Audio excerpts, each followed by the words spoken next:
My name is Brian Redman, and I am going to give a quick overview of Mark Crowley's book called Leading from the Heart, and talk about a little bit about what the book is getting at, its thesis, and how that applies to my TCP.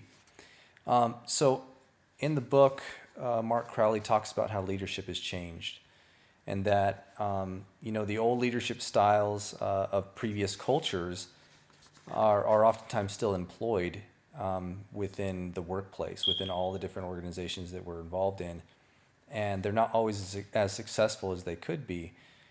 Some organizations actually fail because they're using these old leadership strategies, and part of the problem is that leadership hasn't really kept up with cultural change. That the needs of the current culture are different than the needs of previous cultures, and that leadership is still employing the old practices. He talked a lot about how, something like pay. Pay is obviously always going to be part of an employee's decision whether to stay with an organization or not. If they never feel valued because they're never paid, it becomes a problem. But in previous cultures, that was one of the main reasons why people stayed or left an organization. But with the current culture, he talks about how pay barely even makes the list of the most important things, and that people in the current culture, they want to feel valued and respected. They want to feel developed. They want to feel cared for. And with the old leadership practices, it's difficult to do that.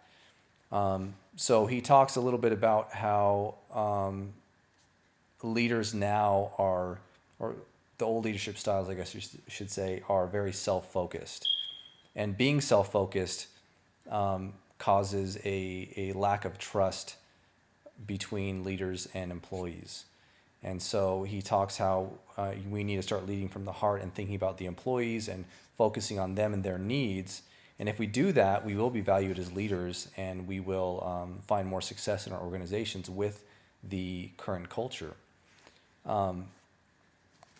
He also talks about how poor leadership is the main cause, the main reason why employees are leaving organizations. And so the idea is that we need to start leading from the heart and caring for our employees and looking at what they actually really need rather than focusing on the bottom line of the organization. Because if we start focusing on what those employees need as human beings and making them feel like they know the why and they are a part of the organization and they are valued, the bottom line will take care of itself. And so now, as far as arguments for Mark Crowley's idea of leading from the heart, I think that most employees would probably say that they would love to have a boss that leads from the heart. They would love to have a boss that cares for them or values them, that where they can have complete trust with, which is not always the easiest thing to do. But if you can work in an organization like that, I think most people would be very happy. And I agree that if people do feel valued, they will be more productive. And that feeling of value has to be authentic as well. I mean, you can't fake that. You really have to care for these people, and you really have to want them to be successful as individuals.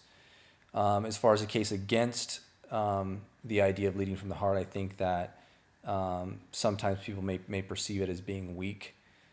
Some people view leadership as, somebody who is very loud and forceful, and that's what they think of as a leader.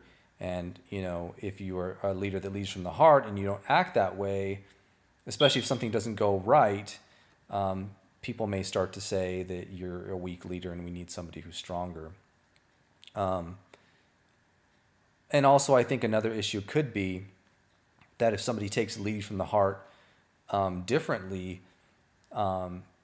they may prevent the organization from progressing in the sense that, if you have people within the organization, or even just say one person within the organization, an employee that really doesn't want to work for the organization, they're kind of an unhappy person. Maybe it's not the best field for them. And they're looking for a way out, and their behavior is not appropriate, and they're kind of becoming a cancer to the organization.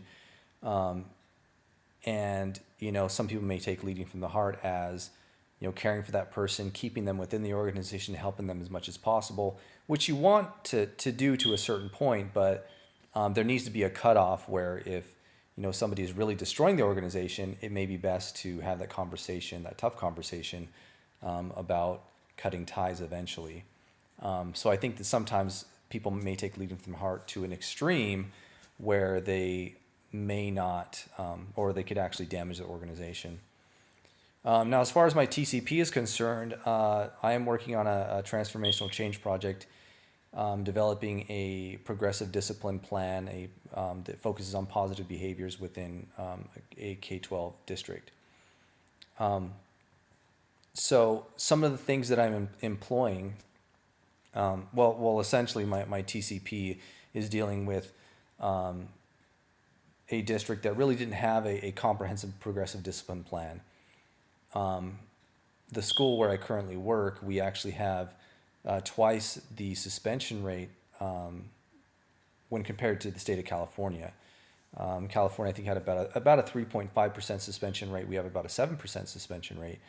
And with our clientele, we felt that really shouldn't be the case. We really shouldn't be having that high of a suspension rate. And so we were looking at some of the best practices of our teachers and taking some of that and trying to employ that in a district and put that in an actual progressive discipline plan, not only for our teachers to be successful, but our students to be successful as well. And so one of the things we're doing is we're really working on trust.